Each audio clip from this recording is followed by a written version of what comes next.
ഇവിടെ ജോലിയൊന്നും അങ്ങോട്ട് സെറ്റ് ആവുന്നില്ല. നമുക്ക് വല്ല ബിസിനസ്സും തുടങ്ങിയാലോ? പക്ഷെ ബിസിനസ് ഒക്കെ തുടങ്ങാൻ നമുക്ക് അതിനുള്ള എക്സ്പീരിയൻസും ഇല്ല, സെറ്റപ്പും ഇല്ല. പിന്നെ എങ്ങനെയാണ് വലിയ സെറ്റപ്പ് ഒക്കെ എന്തിനാടാ? ഈ ഗൂഗിൾ പോലുള്ള വലിയ വലിയ കമ്പനികളൊക്കെ എങ്ങനെയാ സ്റ്റാർട്ട് ചെയ്തത്? അതിന്റെ ഫൗണ്ടേഴ്സ് ചെറിയൊരു കാർ പോർച്ചിലാണ് അവരുടെ ബിസിനസ് സ്റ്റാർട്ട് ചെയ്തത്. അതൊക്കെ വെച്ച് നോക്കുമ്പോൾ നമുക്ക് എന്തിനാ വലിയ സെറ്റപ്പ്? അങ്ങ് തുടങ്ങുക. പക്ഷെ ചെറിയൊരു പ്രശ്നമുണ്ടല്ലോ വർമ്മ സാറേ. എന്ത് പ്രശ്നം? നമുക്ക് കാർ പോർച്ചില്ലല്ല.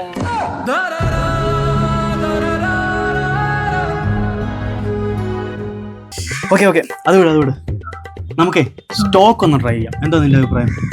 സ്റ്റോക്കിങ്ങാ? അതൊന്നും വേണ്ടട്ടാ. പെൺപിള്ളേരെ അടി കിട്ടുന്ന കേസാ. എനിക്ക് വയ്യ ഇനി വീണ്ടും അടി കൊള്ളാൻ. മോനെ സ്റ്റോക്കിംഗ് അല്ല, സ്റ്റോക്ക് മാർക്കറ്റിംഗ്. ഇവനോട് പറഞ്ഞ എന്നെ പറഞ്ഞ സുക്കർബർഗിന്റെ കാര്യം ഇപ്പൊ ഇവനോട് പറയണ്ട. മണ്ട വല്ല ബർഗറും പൊക്കി പിടിച്ചോണ്ട് എന്താണ് വല്ലതും പറഞ്ഞ നീ? ഒന്നുമില്ലേ.